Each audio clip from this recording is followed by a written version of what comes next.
just a dynamic through the spring is, the offensive line. I think you can maybe evaluate some pass protection or somewhat footwork, but it's hard to evaluate the run game. Defensive line, it's a difficult time of year for them. They're wired a certain way, and they want to do things that affect the quarterback and create a new line of scrimmage.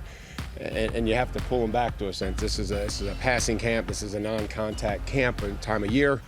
But I think the receivers and the DBs can certainly look to mirror and shadow and react and still go make plays on the football and try to stay up. It's hard to, maybe the running backs you can evaluate, are they picking up the right person in protection? Not necessarily sure if they're going to be able to block them, but are they getting the right guy? Quarterbacks, operation, the urgency in which we practice are things that are important. Our tempo, the way that we finish plays, our effort, and continue to build the identity. Are we taking care of the football when we're running with it in the open field, things like that. You are watching. Boston has entered the chat, or at that moment, Mike Vrabel. And I don't know if it was the music, but he came off a bit jovial. He was giving us a breakdown on what's going on, but I mean, I'm catching high vibes. I was just thinking of how different he is with the media than Drake Maye last year, and obviously Bill Belichick for 20 years in New England. I mean, this is more conversational. It's so surreal to see somebody in a head coaching title in Foxborough wearing the Patriots gear and addressing the media very casually, very up front way. I mean, it just seems strange just watching that. Yeah, I could imagine. And from what I've heard, being new to the Boston area, is that the energy around all of it is just very different. So you just put the comparisons out there. Yeah. Ayo, Belichick, there's a number of different styles, and we'll get further into that. But I got to ask you, Adam, have you met Jimmy? I haven't met Jimmy. Who's Jimmy? Well, it's time for you to meet Jimmy from the Cat, that is. He likes to hop on our voicemail line and let us know his thoughts about all things Boston sports. But today, we're going to hear from Jimmy from the car pertaining to Patriots OTAs. Hey, it's Jimmy in the car. First of all, I'd like to congratulate Bill Belichick on yet another ring that someone else had to get for him. He looks like a complete loser. Actually, I digress before Jordan cuts me off here. Real quick, practice, right? Drake Maye practiced yesterday. He's throwing interceptions all over the place. They said he doesn't look too good. I thought he was the franchise here. Don't make me wish that we still had Joe Milton. What is going on with that dude? Come on.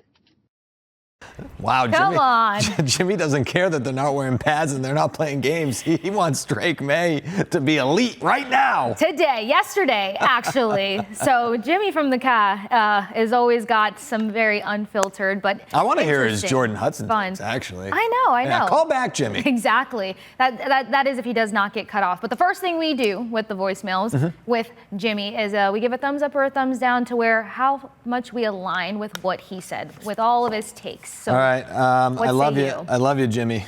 But I'm thumbs down here. Oh. And you heard Mike Vrabel talk about it, right? There's not much you can really get from these OTAs in terms of, projecting how they're going to play. I mean, they're not wearing pads. It's May. Yeah. You know what I mean? And again, like if we want to like address it fully, right, and talk Drake Maye big picture, all right? Yeah, I know the expectations are high draft pick, lot of talent, glimpses of brilliance last year in his rookie season. Right. 13 NFL games under his belt.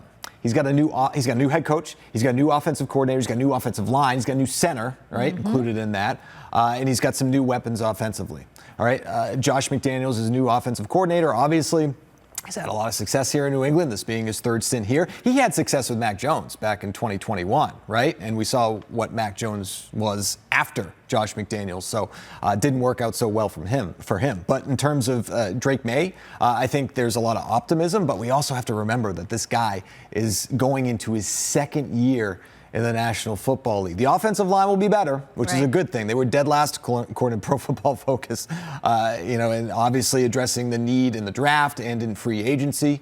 And so, I think that, yes, the expectations are higher for the Patriots, and if we want to talk specifically offense, higher for the offense. Right. But you still have to remember that Drake Maye does not have a lot of experience, and you have to be a little bit patient. Exactly. And look, it's just May, as you said. And It's non-contact at the moment. This is where you work out the kinks. This is where you see who's been in their book. And it takes a minute to take it from the playbook pages and put it out on the field. Now, another layer to the conversation was the fact that, yeah, he threw 4 interceptions yesterday, but 2 of those 4 interceptions may have been more so the wide receivers getting acclimated with his pace and with his rhythm on that side of the ball. So one of the guys responsible for some of these interceptions was Christian Gonzalez defensively. Defense had themselves a day, but let's hear some sound from Gonzalez and his thoughts on OTAs thus far. Oh yeah, it's gonna be awesome. Just learning and playing with CD. I mean, he's been in it. He's played in the Super Bowl, so I mean, he's seen it at the highest level. He's done it, so that's only not great for me, but for the whole room to just have his voice, have his voice in there, and just pick up tips from him. Anything he can learn from us, we can learn from him, and just chopping it up, piggybacking ideas, how we play certain things. It's gonna be awesome. Now, I can say this, coming from Tampa Bay, we had Carlton Davis when he won that Super Bowl, and he is one of those guys who he tries to make sure that the energy, the excitement, but the focus stays there on the back end. And not to mention, never said this story on air. No. Carlton Davis, forgive me, but when they called themselves the Gravediggers in Tampa Bay, we had the whole parade celebrating the Super Bowl, and Carlton Davis showed up to my spin class at 6 o'clock in the morning. Really? Talk about effort, yeah. Wow. Because some of the guys were kind of like chirping about whether or not spin was hard or not, and there's always, a theme of whether or not spin instructors are all there. So showed up to the class at 6 a.m., and I can proudly say he had a different perspective on spin after that. Kicked his butt, but he did an awesome job. So that was a really cool situation for me. All right, excellent. Well, that's a good little sidebar. Exactly. I like that. He can make it through a workout class. So. Well, I mean, in terms of the defense, Christian Gonzalez, obviously, bouncing back after the injury his rookie year, played 16 games and, had a great season. And, you expect a lot out of him. You expect a lot out of the Patriots defense.